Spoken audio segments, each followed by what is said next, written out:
नमस्कार मु आपन को स्वागत करुच्ची आमर टेक एंड टीच चैनल को। आज आमर टॉपिक होची ancient history and Indus valley civilization. आज आम कौन पढ़ा ना इंडस वैली सिविलाइजेशन विषय आज आम पढ़ा। तो प्रथम कथा है इंडस वैली सिविलाइजेशन बा आमर सिंधु सभ्यता 2500 BC रु 1700 BC मध्य सभ्यता गढ़ी उठी। तो प्रथमे जॉन मार्शल नामक जड़े ब्रिटिश अफिसर जी कि यह सभ्यता को आविष्कार करथिले। तो यही सभ्यता आमर भारत पाकिस्तान एवं ता पाखपाखि किछि अंचल को परिव्याप्त। ता छड़ा ये अन्य को एरिया रे अछि देखो ये रहला आमर गुजरात,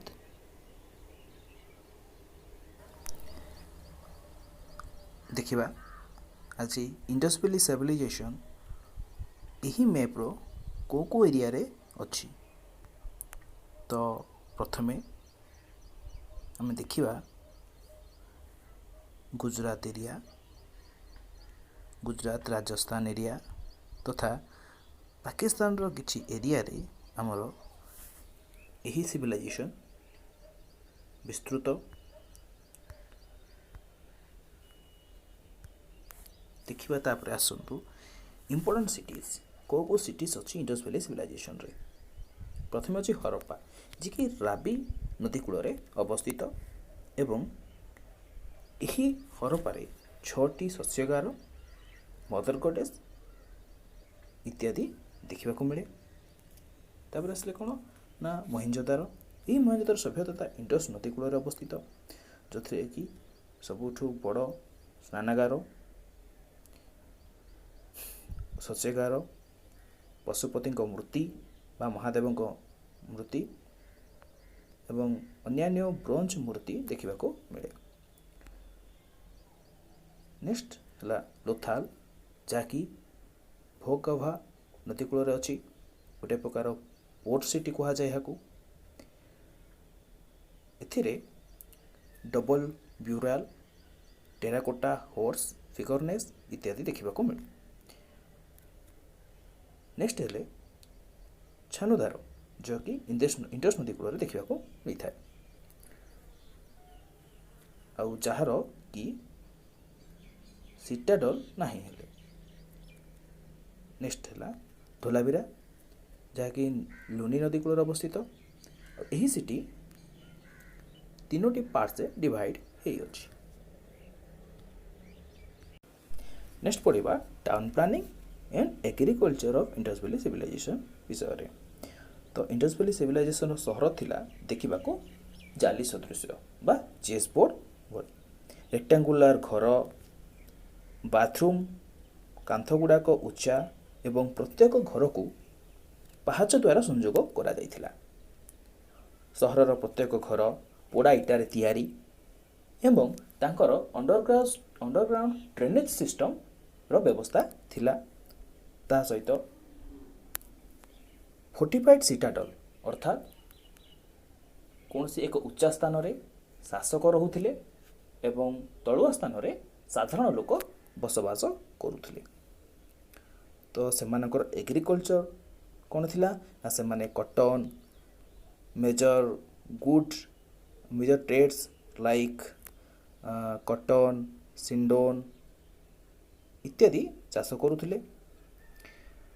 सेमाने धान चाष करिवार मध्य प्रमाण तांकर धान कुटा जंत्र रु मिली थाए। यह सहित सेमाने वेट एंड बार्ली इत्यादि एक मेजर कल्टिवेट भाव में चाष करुथिले। सेमाने काठर लंगल इत्यादि व्यवहार करुथिले एवं तांको समय सेमाने आयरन रो व्यवहार बा लुहार व्यवहार जानी नथिले। नेक्स्ट पढ़िबा आमे इंडस वैली सिविलाइजेशन रो डोमेस्टिकेटेड एनिमल को विषय रे। सेमानक भितरु केते गुडे हेले जथा ओक्सेन बुफलो गॉड सीप एंड पिग इत्यादि गोटे प्रकार डोमेस्टिकेटेड एनिमल भाव में से अंचल रही आसुथिले बा सेमाने व्यवहार करुथिले।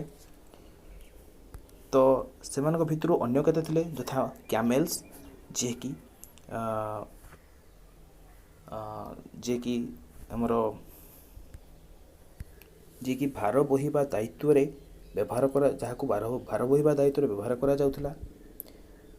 ନେକ୍ସଟ ଆସିଲେ ସେମାନେ ହାତୀ ଆଉ ରାଇନୋଙ୍କ ବିଷୟରେ ଭଲ ଭାବରେ ଜାଣିଥିଲେ। ଏଲିଫେଣ୍ଟ ଆଣ୍ଡ ରାଇନୋଙ୍କ ବିଷୟରେ ଭଲ ଭାବରେ ଜାଣିଥିଲେ। ନେକ୍ସଟ ଦେଖିବା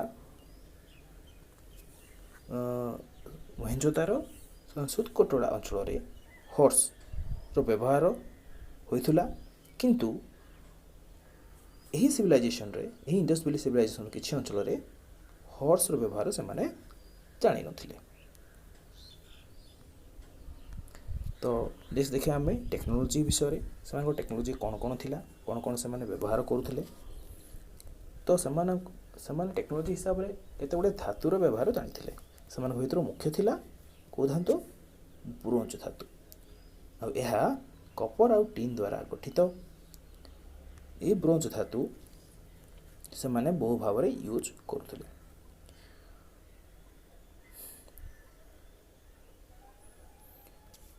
ସେମାନେ ଓଟେଜ ହୁଇଲ୍ ଦ୍ୱାରା ବିଭିନ୍ନ ପ୍ରକାର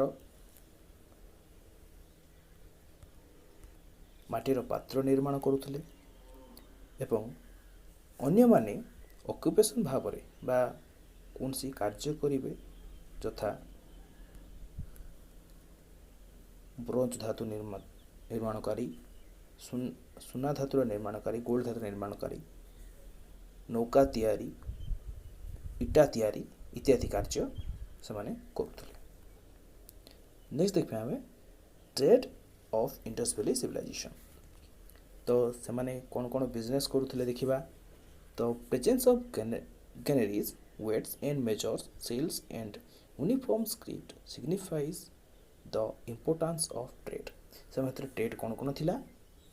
ପ୍ରଥମେ ହେଉଛି ଗ୍ୟାନେରିଜ୍ ଶସ୍ୟ, ୱେଟ୍ ଆଣ୍ଡ ମେଜର୍ସ କ'ଣ କ'ଣ ଥିଲା?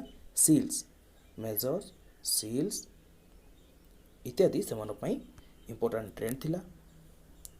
ତ ସେମାନେ ଆଉ କ'ଣ କ'ଣ ବିଜନେସ୍ରେ କରୁଥିଲେ? Barter system was widely prevalent. Barter system ଗୋଟେ ପ୍ରକାର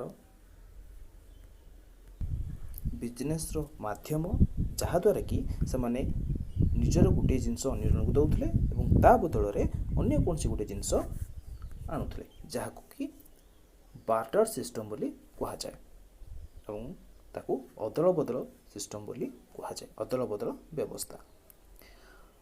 ନେକ୍ସଟ ଆସିଲା ଲୋଥାଲ ସୁତକୋଟରାରେ ବା ସେଇ ଦୁଇଟା ସହରକୁ ପୋର୍ଟ ସିଟିଜ୍ ବୋଲି କୁହାଯାଏ, କାହିଁକି ନା ଏହି ଅଞ୍ଚଳରେ ବା ଏହି ଅଞ୍ଚଳ ସମୁଦ୍ର କୂଳରେ ଅବସ୍ଥିତ।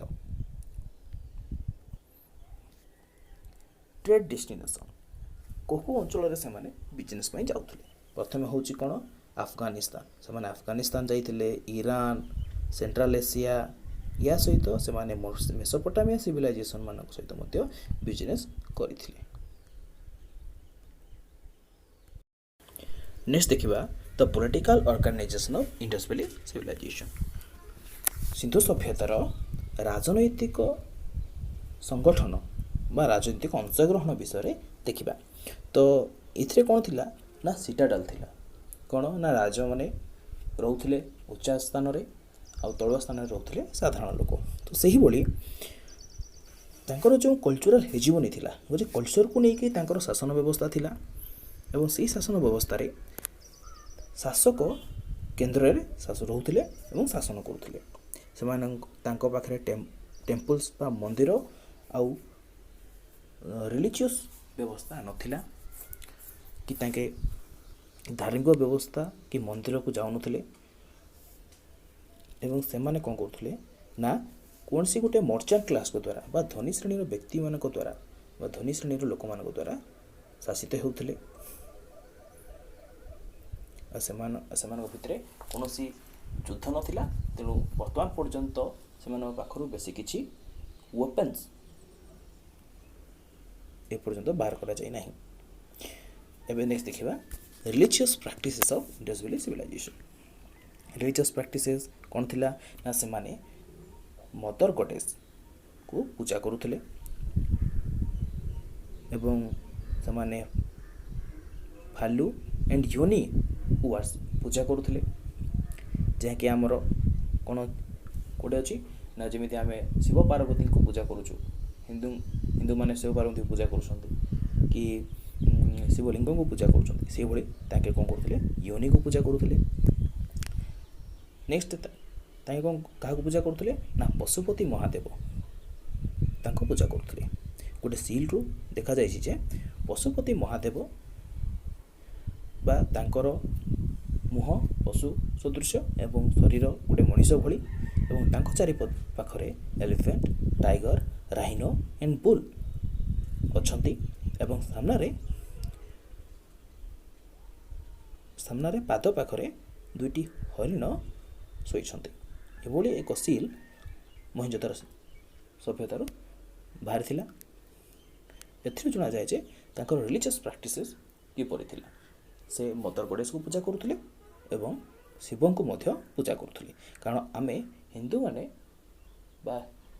ପ୍ରକୃତ ଭାବରେ ଶିବଙ୍କୁ ପଶୁପତିଙ୍କର ଆଖ୍ୟା ଦିଆଯାଇଛି, ଆଖ୍ୟା ଦେଇଛନ୍ତି ବା ଶିବଙ୍କୁ ଅନ୍ୟ ଅର୍ଥରେ ପଶୁପତି ମହାଦେବ ବୋଲି କୁହାଯାଏ। ଇଣ୍ଡସ୍ ଭ୍ୟାଲି ସିଭିଲାଇଜେସନରେ ଆଉ କ'ଣ କରୁଥିଲେ ନା ସେମାନେ ଆନିମଲ୍ ଏବଂ ଟ୍ରିକୁ ପୂଜା କରୁଥିଲେ। ତ ସେମାନେ କାହାକୁ ପୂଜା କରୁଥିଲେ? ଟ୍ରି ହିସାବରେ ସେମାନେ ପିପଲ୍ ଟ୍ରିକୁ ପୂଜା କରୁଥିଲେ ଏବଂ ୱାନ୍ ହର୍ନ ୟୁନିକର୍ନ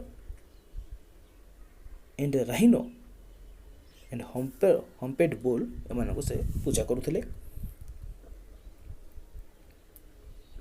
ତ ସେମାନେ ଆଉ କ'ଣ ଉପରେ ବିଶ୍ୱାସ ରଖୁଥିଲେ?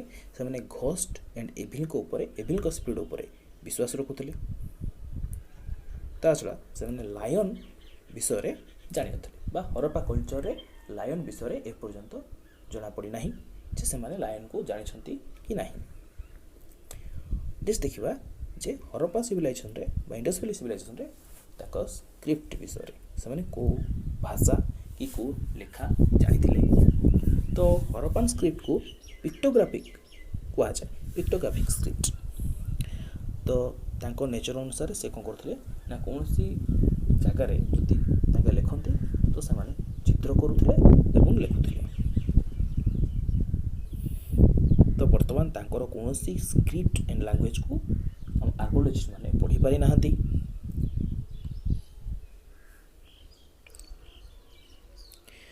ତେଣୁ ତାଙ୍କ ସ୍କ୍ରିପ୍ଟକୁ କ'ଣ କୁହାଯାଏ ନା oldest script of India and sub continent ବୋଲି କୁହାଯାଏ। ତାଙ୍କର ସ୍କ୍ରିପ୍ଟକୁ କୁହାଯାଏ oldest script of Indian sub continent.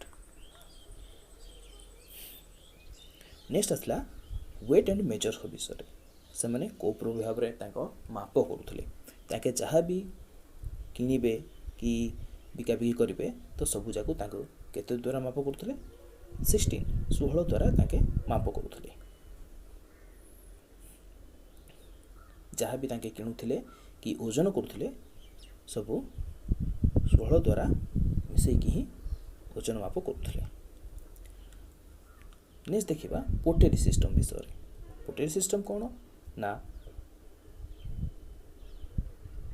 Pottery system ହେଉଛି ଏକ ପ୍ରକାର ବ୍ୟବସ୍ଥା ଯେଉଁଥିରେ କି ମାଟିର ପାତ୍ରରେ ବିଭିନ୍ନ ପ୍ରକାର ଡିଜାଇନ୍, ଟ୍ରିଜ୍ ହେଉ କି ଡିଫରେଣ୍ଟ ଟାଇପ୍ସ ଅଫ୍ ସର୍କଲ୍ସ ହେଉ ଇତ୍ୟାଦି ତାଙ୍କେ ଚିତ୍ର ଆଙ୍କୁଥିଲେ, ବିଭିନ୍ନ ପ୍ରକାର ଡିଜାଇନ୍ କରୁଥିଲେ। ଏ ଗଲା ହରପ୍ପାନ୍ ସିଭିଲାଇଜେସନ୍ ପୋଟେରୀର ବିଷୟରେ। ନେକ୍ସଟ ଦେଖିବା ଆମେ ସିଲ୍ସ ଅଫ୍ ଇଣ୍ଡସ୍ ଭ୍ୟାଲି ସିଭିଲାଇଜେସନ୍। କ'ଣ କେଉଁ ପ୍ରକାର ସିଲ୍, ସେ ସିଲ୍ର ଡେଭଲପ୍ କେମିତି ଥିଲା ବା ସେ ସିଲ୍ ଚିତ୍ର କେମିତି ଥିଲା ଦେଖିବା ନା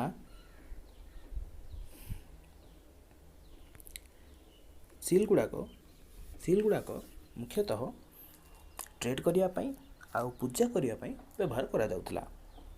ତ ସେଥିରେ ବୁଫାଲୋ, ବୁଲ୍, ଟାଇଗର ଏମାନଙ୍କର ଇତ୍ୟାଦି ପ୍ରାଣୀମାନଙ୍କର ଇମେଜ୍ ଥିଲା ଏବଂ ଏହାକୁ କେବଳ ପୂଜା ପାଇଁ ଆଉ ଟ୍ରେଡ୍ ପାଇଁ ବ୍ୟବହାର କରାଯାଉଥିଲା। ନେକ୍ସଟ ଦେଖିବା ନା status of Indus valley civilization. Discovery of bronze statues